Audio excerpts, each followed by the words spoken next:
Good morning students. आज हम अपना नेक्स्ट टॉपिक कर रहे हैं। अभी तक हमने जो स्टडी किया वो किस रिलेटेड स्टडी किया? टेम्परेचर से रिलेटेड।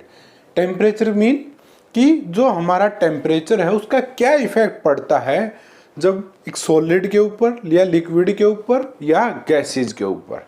ठीक है, हमने ये कन्वर्जन किया कि लिक्विड को हम गैसेज के अंदर कन्वर्ट करते हैं, सॉलिड से लिक्विड में करते हैं, किसके द्वारा? टेम्परेचर के द्वारा। अब हम स्टडी कर रहे हैं कि क्या प्रेशर का भी इनके ऊपर कोई इफेक्ट पड़ता है या नहीं।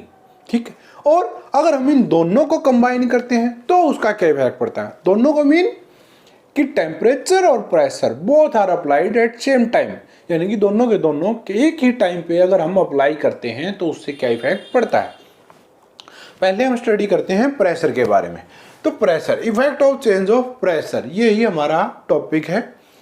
बाय अप्लाइंग प्रेशर, जब भी हम किसी के ऊपर प्रेशर अप्लाई करते हैं तो आपको पता है जब हम प्रेशर अप्लाई करेंगे तो जो पार्टिकल्स हैं या एटम्स हैं किसके? गैसेज के हैं, तो क्या करेंगे? एक दूसरे के पास पास आएंगे, और जब उनके बीच में इंटर एटॉमिक या जो स्पेस है उनके बीच में, किसके बीच में? एटम्स या पार्टिकल्स के बीच में अगर वो डिक्रीज होता है तो क्या होता है? फोर्स ऑफ अट्रैक्शन इंक्रीज होती है। स्पेस डिक्रीज हुआ, एक दूसरे के पास पास आए, किसके कारण? Due to pressure. प्रेशर के कारण जब वो एक दूसरे के पास पास आते हैं तो उसके कारण क्या होता है कि उनके बीच में एटॉमिक फोर्सेज इंक्रीज होती हैं। क्या होती हैं? फोर्सेज बढ़ती हैं। कौन सी फोर्स? Force of attraction. ठीक है, अब वो बढ़ गई तो उसके कारण क्या होगा? वो किस में कन्वर्ट होते हैं? अगर फोर्सेज बढ़ती हैं तो गैसेज हमारी किस में कन्वर्ट हो जाती हैं? लिक्विड के अंदर। ठीक है, और अगर और ज्यादा फोर्सेज बढ़ जाएं तो वो किस में आ सकती हैं? सॉलिड के अंदर। ठीक है, लेकिन यहां पर क्या है कि अकेली प्रेशर की हेल्प से हम किसी भी गैस को प्रेशर की हेल्प से सॉलिड के अंदर कन्वर्ट नहीं कर पाते। लिक्विड में तो कन्वर्ट कर पाते हैं, लेकिन सॉलिड में कन्वर्ट करने के लिए हमें साथ में डिक्रीज करना पड़ता है टेम्परेचर को भी। वो भी हम स्टडी करेंगे अभी। पहले प्रेशर को। बाय अप्लाइंग प्रेशर, अब प्रेशर अप्लाई करने से क्या होता है? द गैस गेट लिक्विफाइड, कि जो गैस है ना हमारी वो क्या हो जाती है? लिक्विफाइड हो जाती है बाय एप्लीकेशन ऑफ प्रेशर, यानी कि जैसे हम प्रेशर अप्लाई करते हैं तो जो गैस है हमारी वो क्या हो जाती है? लिक्विफाइड हो जाती है। एग्जाम्पल के रूप में लेते हैं हम कि हमारे पास क्या था, एक ये इस प्रकार से पिस्टन है, इसके अंदर हमने क्या फिल की हुई है? गैस फिल की हुई है। ये पिस्टन है, इसके अंदर ये, ठीक है, इसके अंदर हमारा पिस्टन मूव करता है। यहाँ पर हमने क्या फिलअप की हुई है? गैस फिलअप की हुई है।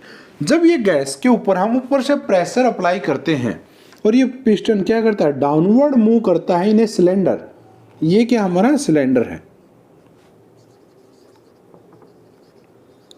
ये क्या है? पिस्टन।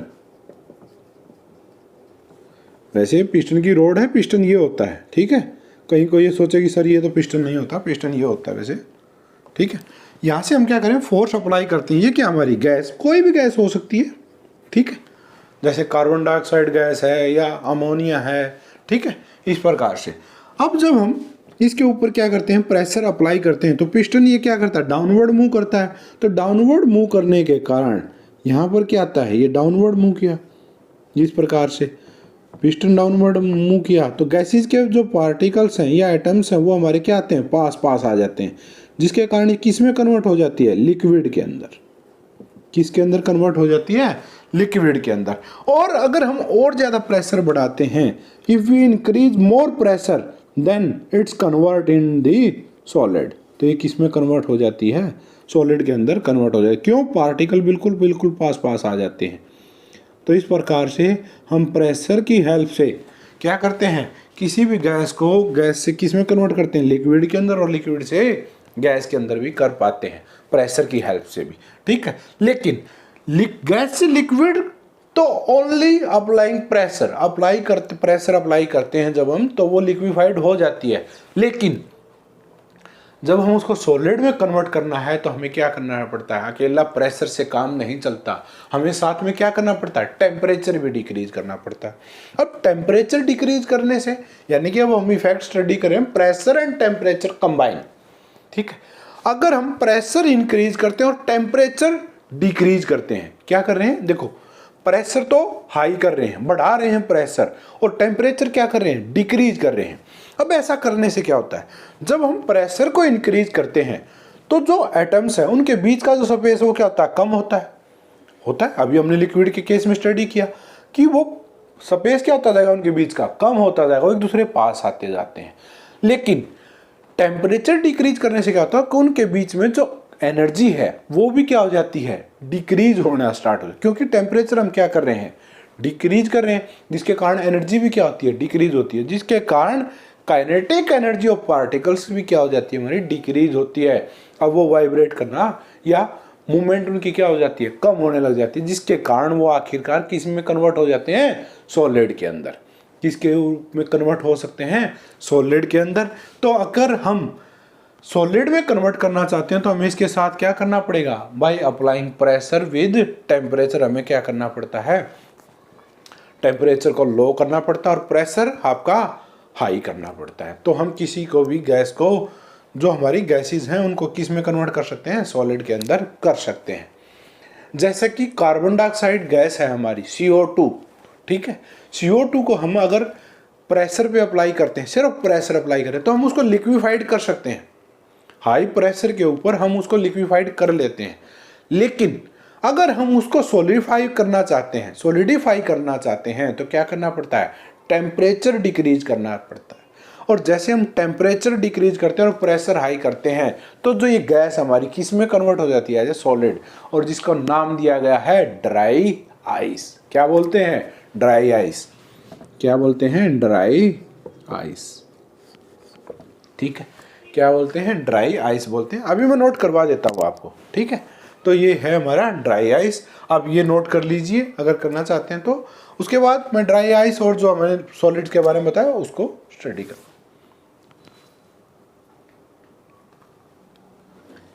जैसा कि भाई हमने अभी स्टडी किया कि प्रेशर और टेम्परेचर से हम सॉलिडिफाइड कर सकते हैं किसी भी गैस को, तो वही बात हमने नोट की है। क्या कहता है कि by applying pressure and lowering temperature, यहाँ पर हम क्या करें, प्रेशर को इंक्रीज कर रहे हैं और टेम्परेचर को लो कर रहे हैं, ठीक है। The gas can be liquefied, gas को हम लिक्विफाई कर सकते हैं either by increasing the pressure और बाय लोअरिंग द टेम्परेचर, कि या तो हम प्रेशर को इंक्रीज कर दें और टेम्परेचर को डिक्रीज कर दें तो हम गैस को क्या कर सकते हैं, लिक्विफाई कर सकते हैं। However in most of the, देखो प्रेशर से भी कर सकते हैं और टेम्परेचर से भी कर सकते हैं, लेकिन हमें प्रेशर क्या करना पड़ता है, ज़्यादा हाई करना पड़ता है, और टेम्परेचर को कम करना पड़ता है अगर हम एक एक करके करेंगे। लेकिन अगर हम इन दोनों को कंबाइन करते हैं, यानी कि कुछ प्रेशर इंक्रीज कर देते हैं और कुछ टेम्परेचर लो कर देते हैं, तो ये गैसेज इजीली लिक्विफाई हो जाती हैं। इसीलिए कहा गया however in most of the cases एक कॉम्बिनेशन, क्या है, कॉम्बिनेशन है हमारा किस किस चीज का, प्रेशर का भी और टेम्परेचर का, both these factor is used to liquefied. क्या करते हैं, इन दोनों फैक्टर का यूज करते हैं। अकेले अकेले भी हम कर सकते हैं, ऐसा नहीं है कि नहीं कर सकते हैं, लेकिन दोनों का भी यूज करते हैं मोस्ट ऑफ द केस, क्योंकि ये ज्यादा इजी रहता है हमारे लिए। Liquefied the gas, if the pressure on the liquefied gas further increase, अगर हम प्रेशर को और इंक्रीज कर देते हैं, मतलब जिसमें लिक्विफाई हुई गैस हमारी, उस प्रेशर से ज्यादा इंक्रीज करते हैं, किसको, प्रेशर को, ठीक है, और डिक्रीज करते हैं किसको, टेम्परेचर को, and further increase and the temperature lowered. ये टेम्परेचर अभी शॉर्ट में लिखा हुआ, कहीं सोचे क्या लिखा हुआ है, लोवर्ड। क्या करते हैं, टेम्परेचर को कम करते हैं। देन लिक्विफाइड गैस में change into the solid state, तो ये किस में कन्वर्ट हो जाती है हमारी गैसेज, सॉलिड स्टेट के अंदर कन्वर्जन हो जाता है। अब ये कौन कौन सी गैसेज हो सकती हैं, अमोनिया है भी इसके अंदर हमारी, कौन सी है, अमोनिया, अमोनिया फर्स्ट गैस की हमारी, अमोनिया गैस को भी हम इसके द्वारा करते हैं। उसके बाद आती है हमारी सल्फर डाइऑक्साइड,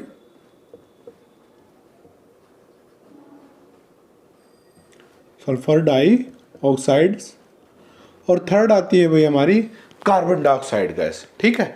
क्या आती है, ये कुछ एग्जांपल्स है, ठीक है। वैसे हमारी जो घरों के अंदर LPG हम गैस यूज करते हैं, लिक्विड पेट्रोलियम गैस, देखो उसका नाम से ही है, लिक्विड में है वो पेट्रोलियम गैस।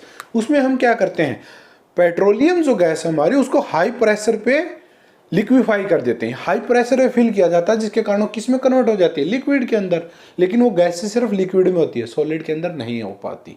ठीक है, सॉलिड में कन्वर्ट करने के लिए हमें टेम्परेचर भी डिक्रीज करना पड़ता है और प्रेशर भी बढ़ाना पड़ता है। ठीक है, तो वो भी एक केसेस है इसके अंदर, एग्जाम्पल के अंदर आप लेना चाहें तो, और ऐसे ऐसे और भी बहुत सारे एग्जाम्पल्स मिल जाएंगे हमें। ठीक है, तो सेकंड थर्ड क्या आएगा, कार्बन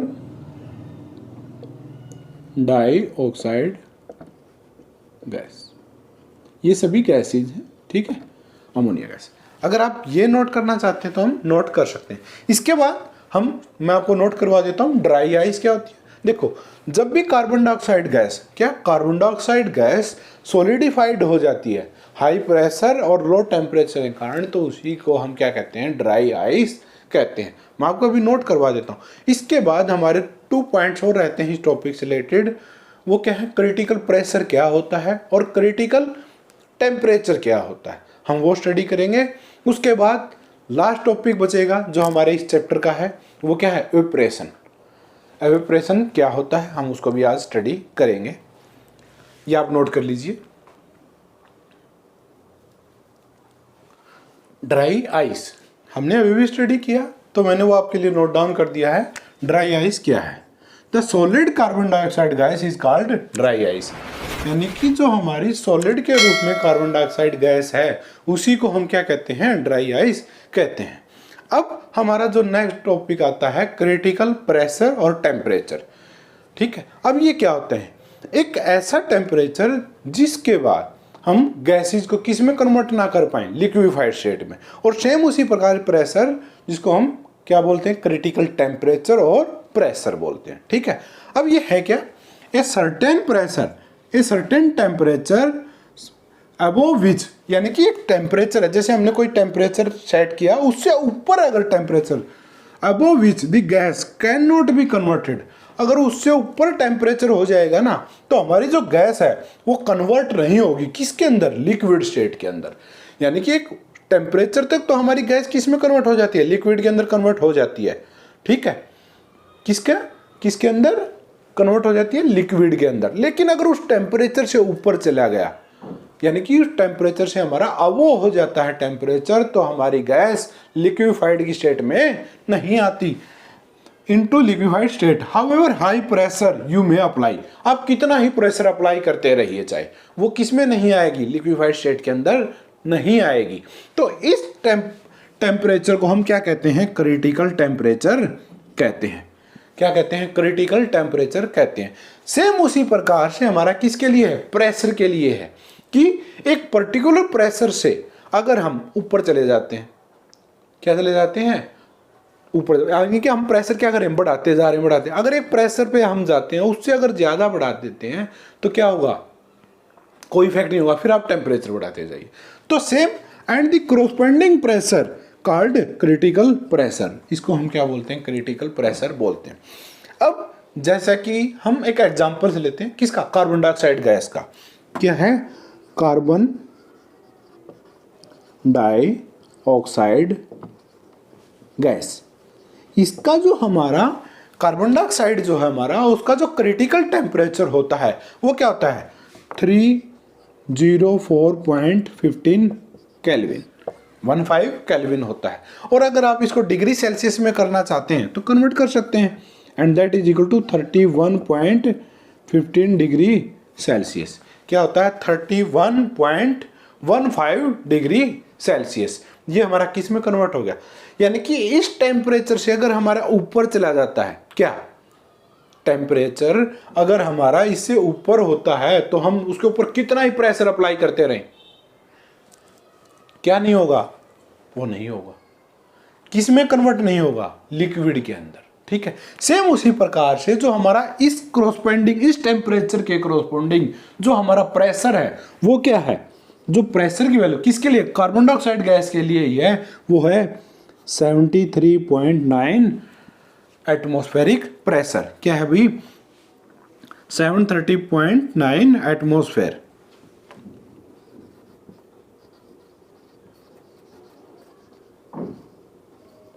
ठीक है भाई, ये वैल्यूज हैं। अगर आप नोट करना चाहते हैं तो नोट कर सकते हैं।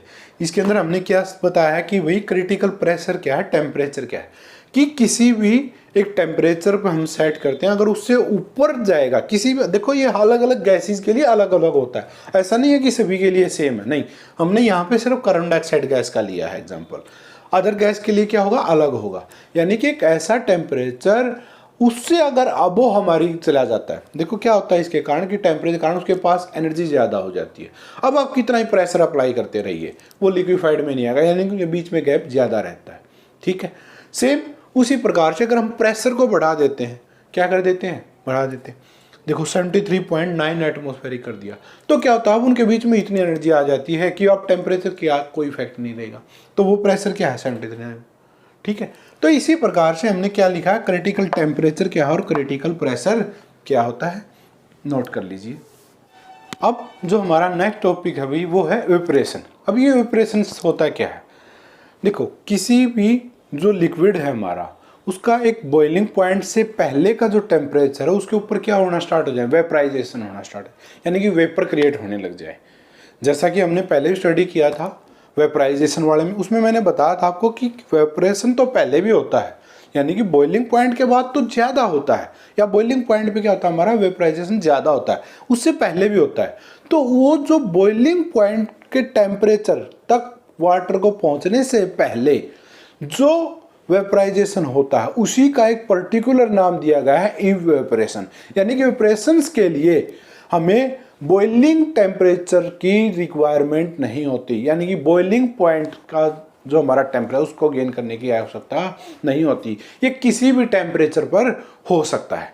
ठीक है, तो इवेपोरेशन क्या कहलाता है, द फिनोमेना ऑफ चेंज।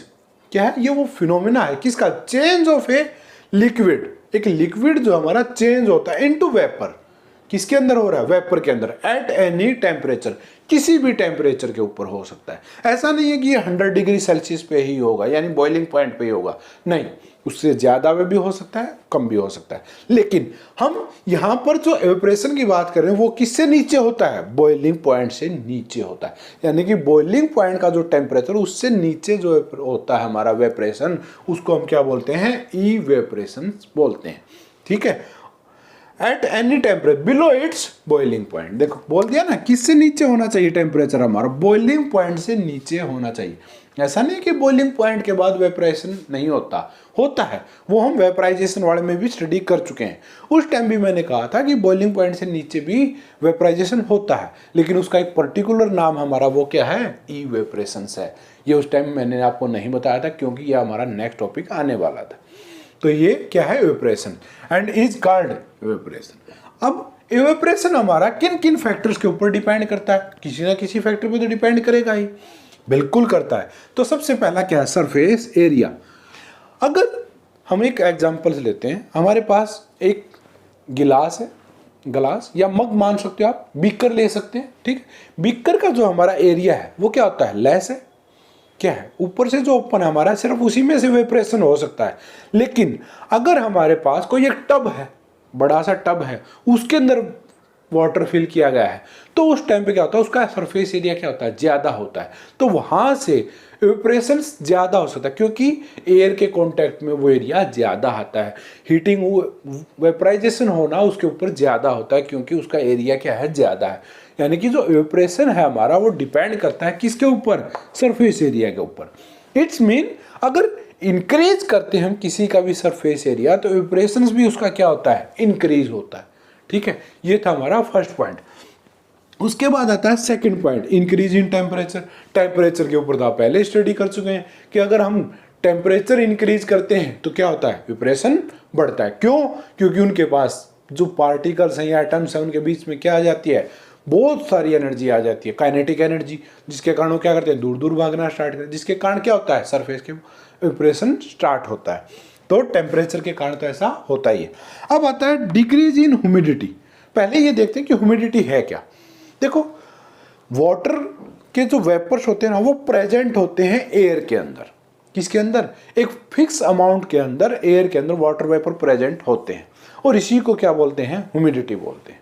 ठीक है, यानी कि वाटर का वेपर्स का प्रेजेंट होना in air is called humidity.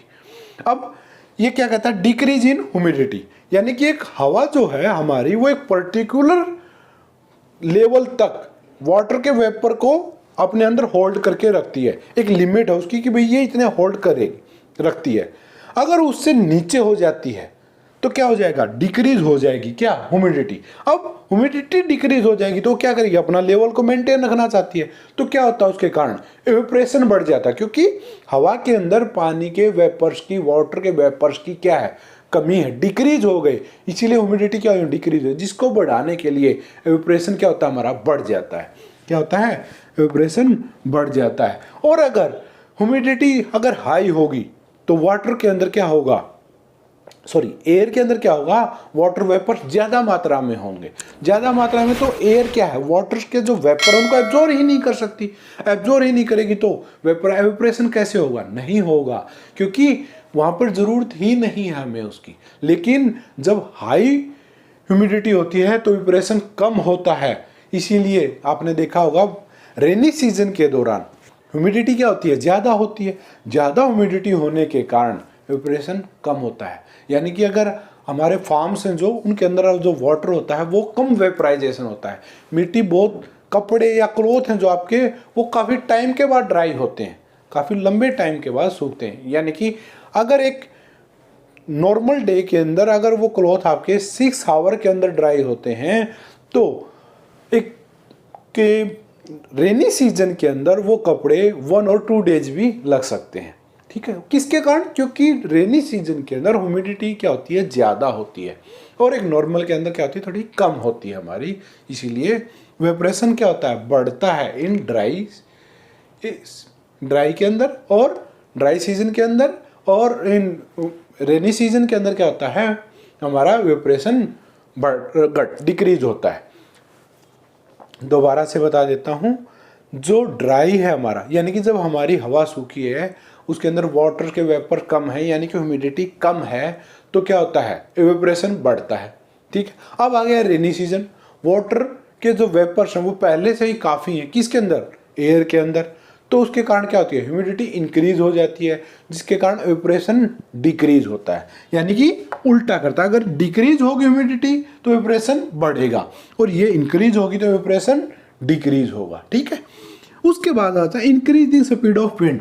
अब विंड का क्या इफेक्ट है, देखो हवा फ्लो करती है तो क्या करती है, स्पीड से, जितनी ज़्यादा स्पीड से चलेगी उतनी ही जल्दी क्या करेगी, ह्यूमिडिटी को डिस्ट्रीब्यूट कर देती है एक वाइड एरिया के अंदर, यानी कि जो वाटर वेपर प्रेजेंट थे उनको दूर दूर तक फैला देती है, जिसके कारण उसके अंदर और वाटर वेपर की रिक्वायरमेंट बढ़ जाती है, जिसके कारण क्या होता है, इवेपोरेशन और स्पीड से होता है। इसीलिए increasing speed of wind, evaporation is also increase. Fifth point and last point है हमारा ये कि नेचर ऑफ लिक्विड। देखो जो लिक्विड हमारा इवेपोरेट हो रहा है उसके नेचर के ऊपर डिपेंड करता है कि भाई वो होगा या नहीं होगा। ठीक है, कि उसके पास कितनी एनर्जी है, कैसे, वो उसके अकॉर्डिंग होता है। तो ये किस पे डिपेंड करता है, नेचर के ऊपर डिपेंड्स करता है। अब इसके अंदर जो इवेपोरेशन है ये हमारे लिए यूजफुल है हमारी डेली लाइफ के अंदर। जैसे कि हम गर्मियों के अंदर या समर के अंदर हम क्या करते हैं, क्लोथ जो पहनते हैं वो कैसे होते हैं, कॉटन से बने होते हैं। अब कॉटन से क्यों बने होते हैं, उसका एक रीज़न है कि जो कॉटन समर डे के अंदर, गर्मियों के दिनों के अंदर हमारा क्या होता है कि जो स्वेटिंग होती है, यानी कि पसीना आता है, उसके कारण वो जो कॉटन के क्लॉथ हैं वो क्या करते हैं, ज़्यादा मात्रा में लिक्विड को एब्जॉर्ब कर लेते हैं। और लिक्विड क्या करता है, जो हमारे शरीर की हीट है उसको एब्जॉर्ब करता है और इवेपोरेशन के थ्रू एनवायरनमेंट में रिलीज करता रहता है, जिसके कारण हमारी बॉडी का जो ऊपर लेयर है या जो हमारी स्किन है उसका टेम्परेचर डिक्रीज हो जाता है, जिसके कारण हमें गर्मी या हॉटनेस कम फील होती है। ठीक है, इसीलिए हम गर्मियों के टाइम पे या समर्स में क्या करते हैं, कैसे क्लॉथ पहनते हैं, कॉटन क्लॉथ पहनते हैं। ये कुछ इसका एक यूजेज है। ठीक है, या हम गर्मियों के टाइम पे जो हमारे फ्लोर है, छत है, रूफ है, उसके ऊपर वाटर डाल देते हैं, किस लिए, ताकि जो हीट एब्जॉर्ब की गई है रूफ के द्वारा वो कौन एब्जॉर्ब कर ले, वाटर, और फिर क्या हो जाए, इवेपोरेट हो जाए, जिसके कारण रूफ का टेम्परेचर डिक्रीज हो जाता है। ठीक है, तो ये कुछ एग्जाम्पल थे या यूजेस थे हमारे किसके, इवेपोरेशंस के। और इसी के साथ भी हमारा ये लेसन कंप्लीट होता है। हम नेक्स्ट वीडियो से अपना नेक्स्ट लेसन स्टार्ट करेंगे। आई होप आपको अच्छे से समझ में आया होगा। अगर आपको ये वीडियो अच्छी लगी हो तो प्लीज़ लाइक ज़रूर कीजिएगा भी, क्योंकि वीडियो बनाने में बहुत मेहनत लगती है, तो थोड़ी बहुत तो मेरी मेहनत का भी आप रिजल्ट दे सकते हैं। तो प्लीज़ वीडियो को लाइक कीजिए, शेयर कीजिए और चैनल को सब्सक्राइब करना मत भूलिएगा। अगर आप सब्सक्राइब कर चुके हैं तो अच्छी बात है भी। तो इसी के साथ हम विदा लेते हैं, फिर मिलते हैं नेक्स्ट टाइम नेक्स्ट वीडियो के साथ। Thank you.